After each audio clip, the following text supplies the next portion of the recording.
Hello, हमारी गाड़ी का टायर पंचर हो गया है, क्या आप हमारी हेल्प कर सकते हैं? क्यों नहीं? देखिए, इस गाड़ी के व्हील के नट्स थोड़े से टाइट हो गए हैं जो आसानी से नहीं खुलेंगे। क्या आपके पास रिंच या इस तरह का कोई टूल है? मैं भी लेकर आता हूं। ठीक है, आए मैं आपको दिखाती हूँ।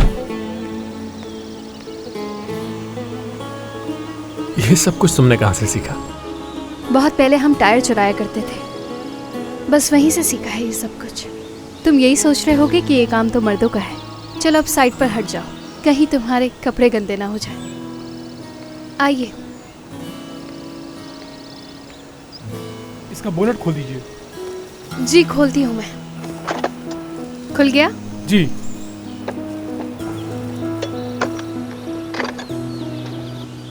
कितनी देर लगेगी इसमें? फोटो अपलोड कर दी है मैंने। जाओ जाकर देखो, और तुम्हारी बाइक मेरी हुई। हाँ, मिलूंगा आकर तुमसे।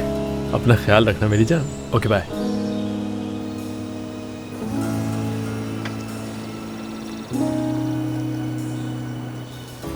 चलो चले मेरी जान, मोहब्बत को इंतजार नहीं करवाते। लेकिन वो तो साथ है।